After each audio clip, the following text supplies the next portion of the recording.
Saudara-saudari sekalian yang terkasih dan dikasihi oleh Tuhan, kita berjumpa lagi dengan Renungan Harian Katolik Paroki Tomang, Gereja Katolik Maria Bunda Karmel, Sabtu 18 Oktober 2025.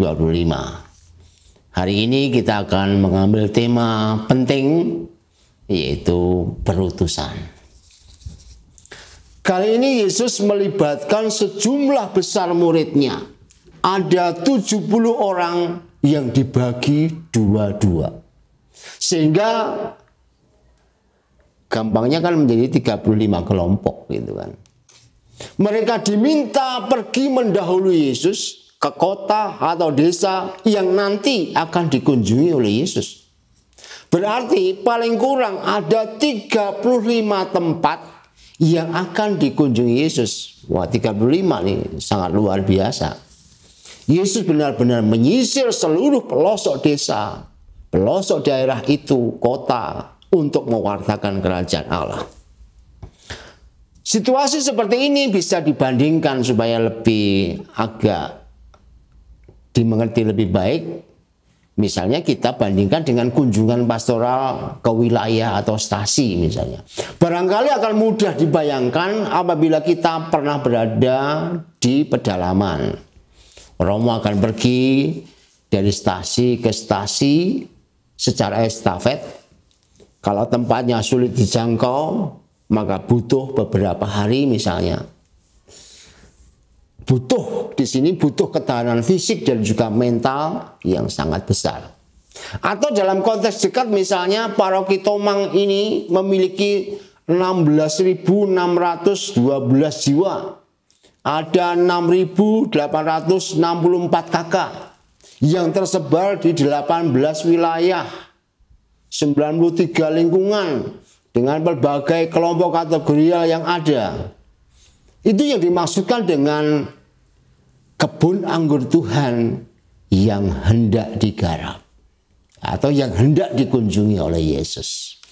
Realitas ini membuat Yesus pertama-tama mengatakan, tuaian banyak tetapi pekerja sedikit.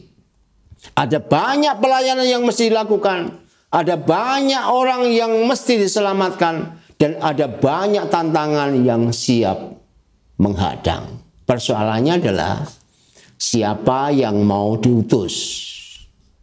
Dalam teks ini Yesus hanya meminta para murid untuk memandang Allah Bapa seraya memohon kiriman pekerja. Nah, apa artinya ini untuk kita? Mari kita telusuri dalam 3 poin berikut ya. Yang pertama, pekerja itu pilihan Allah. Karya penyelamatan itu adalah karya Allah semata-mata. Kita adalah pekerjanya. Kalau begitu, banyaknya pekerjaan yang mesti diselesaikan, maka diperlukan lebih banyak orang yang bisa terlibat di sana. Kita diminta untuk memohon kepada Bapa agar dikirim tambahan pekerja di kebun anggur ini. Berarti Allah yang akan menyeleksi, Allah juga yang akan memilih sendiri siapa yang akan bekerja. Pertanyaannya adalah, mengapa Allah yang akan memilihnya sendiri? Kata-kata lanjutan dalam teks hari ini memberi penjelasan. Dikatakan demikian, aku mengutus kamu seperti anak domba ke tengah serigala. Jadi aku mengutus kamu, Tuhan mengutus kamu seperti anak domba ke tengah serigala. Anak domba di tengah serigala itu berarti mati. Itu sudah jelas. Di tengah serigala, domba di kawanan domba aja kalau ada serigala satu sudah ancaman. Tapi ini satu domba di tengah serigala, itu berarti nggak selamat. Tak mungkin lolos lah. Itulah gambaran dalam mewartakan kerajaan Allah, pergi untuk mati. Kalau begitu, siapa yang akan sanggup untuk mati?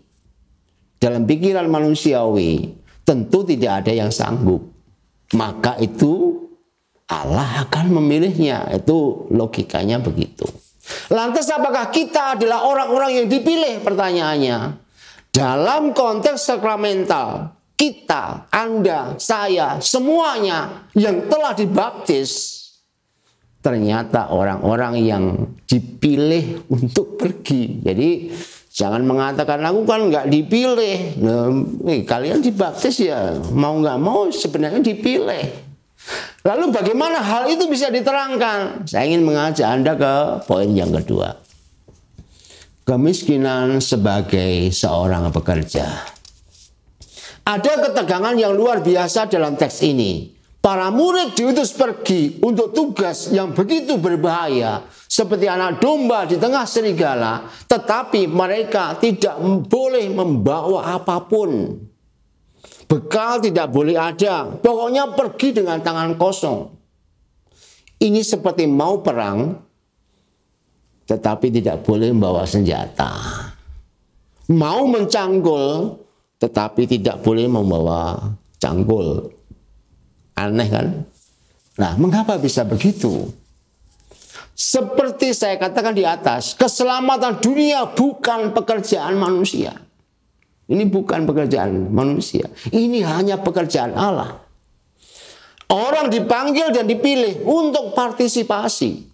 Allah meminta bantuan para muridnya untuk menjadi alatnya bagi keselamatan dunia. Maka bentuk dan cara diserahkan kepada kebijaksanaan Allah. Memangnya bisa kita mengandalkan, wah aku ini pinter, lalu bisa menyelamatkan orang? Belum tentu juga. Nah ini yang perlu kita sadari, wah aku ini punya itu. Ternyata bukan itu yang dikehendaki oleh Allah. Disinilah jiwa dan hati yang kosong menjadi satu-satunya yang diperlukan. Dengan menjadi kosong sebenarnya kita membiarkan Allah berkarya dalam diri kita dan melalui kita. Dalam bahasa Yohanes Pembaptis dikatakan, aku mesti menjadi semakin kecil supaya Allah bisa semakin besar. Aku harus menjadi semakin kosong supaya diisi oleh kekuatan Allah sehingga bisa meraih orang-orang kepada keselamatan. Nah itulah alasannya mengapa kita tidak boleh membawa apa-apa. Karena ini bukan pekerjaan Allah. Memangnya kita bisa menyelamatkan orang? Nggak bisa. Hanya Allah yang bisa melakukannya. Dan Allah itu minta bantuan kita. Nah maka kita kosongkan diri kita supaya dibentuk oleh Allah sendiri. Lalu yang ketiga, bebas sakit hati. Dalam poin ketiga ini mari kita sekali lagi mengutip kata-kata Yesus. Ketika kamu memasuki suatu rumah, katakanlah lebih dahulu, damai sejahtera bagi rumah ini. Dan jika di situ ada orang layak menerima damai sejahtera, maka salammu itu akan tinggal padanya. Tetapi jika tidak, salammu itu akan kembali kepadamu. Kata-kata ini adalah solusi supaya kita bisa menjadi orang bebas setelah kita mengosongkan diri dan diisi oleh Allah tersebut. Biasanya kita ini kan gampang mencaci, mudah membalas, dan merasa tersakiti apabila perbuatan baik kita ditolak atau dibalas dengan kejahatan. Yesus menghendaki agar para utusannya memiliki hati yang bebas, terutama bebas dari sakit hati. Itu bukan urusanmu. Kenapa? Ini urusan Allah. Jadi kita ini hanya sekedar sarana, ngapain harus sakit hati? Kalau mau ngomong secara sederhana begitulah kira-kira. Nah, lewat kata-kata Yesus ini sebenarnya hidup ini begitu enak dan ringan. Kebaikan yang kita berikan itu manakala diterima bagus, membuat orang kemudian damai.